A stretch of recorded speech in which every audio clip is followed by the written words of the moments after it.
was telling that hate monger and ethnic bigot that we shall never allow anybody to come and interfere with the peace and tranquility in our town in Kikuyu. And I have said this afternoon, and let me repeat it. Rigathi can continue threatening everybody and anyone he desires, but he knows me. When he was deputy president, I told him, I will be the last man standing when you try and intimidate people. Let me tell him from his village, or from the funerals he's speaking from, Kimani Ichungwah, whether you mention my name 1 million times, whether you sell your propaganda 10 million times, I will be the last man to be intimidated, to be threatened, or to be cowed by an ethnic bigot and a hate monger. I must thank the president because the development we are seeing across the country is courtesy of focused leadership, Honorable Speaker. I listened to the president yesterday encourage young leaders in this country and telling young leaders not to be intimidated. I want to encourage you also, young leaders, like the member for Chepalungu. Do not be intimidated by anybody. Nobody will decide who will be elected or who will be re-elected. It is the people. And the people of Kenya are conscious of what they want. They want leaders who will transform their lives.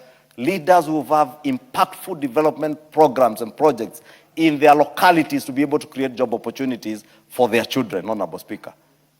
Not people who just sell hatred and ethnic bigotry because you think by being an ethnic bigot, you will mobilize a whole community.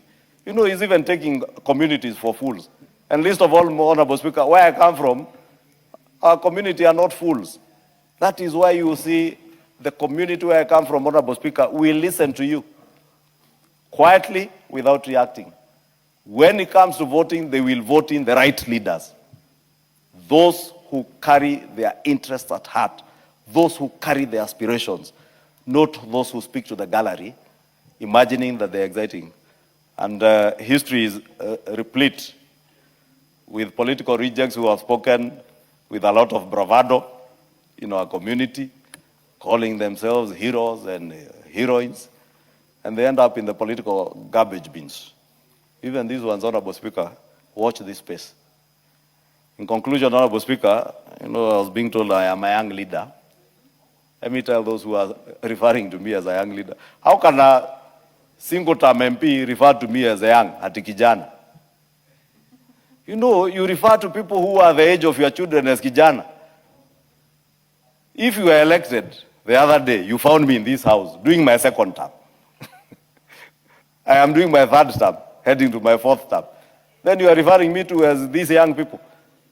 I might look young, but my brain, my intellect is way beyond yours, my friend. Way beyond yours.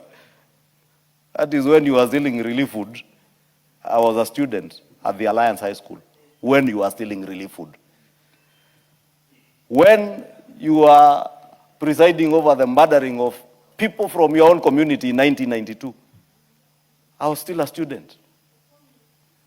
When you are stealing from your brother, I had just graduated from the university. Therefore, these thieves should know people and know people well. Honorable Speaker, allow me to move.